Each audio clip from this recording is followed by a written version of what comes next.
বেঁচে থাকার জন্য নিঃশ্বাসের চেয়ে বিশ্বাসের বেশি প্রয়োজন। যেখানে বিশ্বাস নেই সেখানে নিঃশ্বাস নেওয়াও যায় না। আসসালামু আলাইকুম বন্ধুরা, তোমরা সবাই কেমন আছো?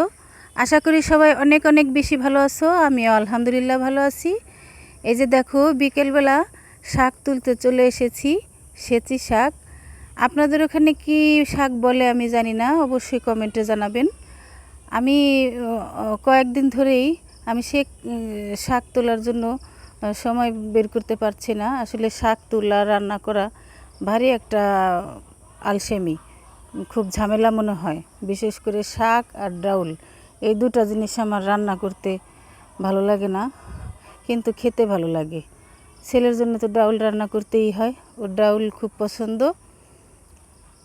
তো দেখো, আমি অনেকগুলো শাক তুলে নিয়েছি, খুব বেশি তুলে নিই। শাক আবার অল্প করে রান্না করলেই বেশি মজা লাগে। এই শাকটা কিন্তু খেতে ভারী মজা হয়। আর তরতাজা শাক তুলে তারপরে আমি আলু কুচি করে দিয়েছি। এর মধ্যে একটু আলু কুচি করে দিলে খেতে মজা লাগে।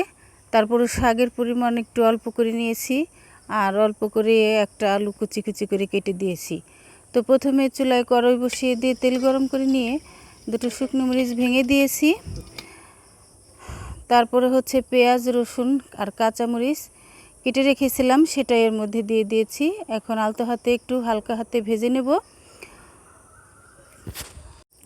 তো বন্ধুরা, অনেক দিন যাবত কোনো লং ভিডিও ছাড়া হয় না, কারণ সময় পাই না সেরকমভাবে। এখন নিজে একটু কাজের মধ্যে নিজেকে ব্যস্ত রেখেছি, তো সময়ের অভাবে লং ভিডিও ছাড়তে পারি না। তো এই ভিডিওটি তোমাদের কাছে কেমন লেগেছে অবশ্যই কিন্তু কমেন্টে জানাবে।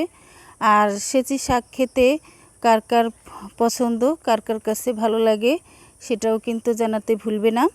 তো দেখো, এই যে সেচি শাকগুলো আমি সুন্দর করে ধুয়ে তারপরে একটু কেটে নিয়েছি, কেটে ছোট ছোট করে নিয়েছি। তোমরা চাইলে আস্তে আস্তেও দিতে পারো, তবে আমি একটু কেটে নিয়েছি। কেটে নিলেই একটু সুবিধা মনে হয়, তাই নাড়তে চাড়তে খেতেও খুব ভালো লাগে। তো এর মধ্যে দিয়ে দিয়েছি আমি স্বাদ মতো নুন দিয়ে এখন এটাকে নেড়েচেড়ে মিশিয়ে নেব।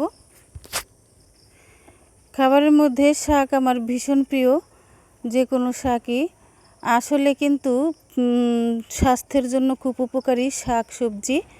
তো প্রত্যেক দিন তরকারির মেনুতে কিন্তু একটা শাকের আইটেম থাকা খুবই জরুরি, যদিও সেটা হয়ে ওঠে না।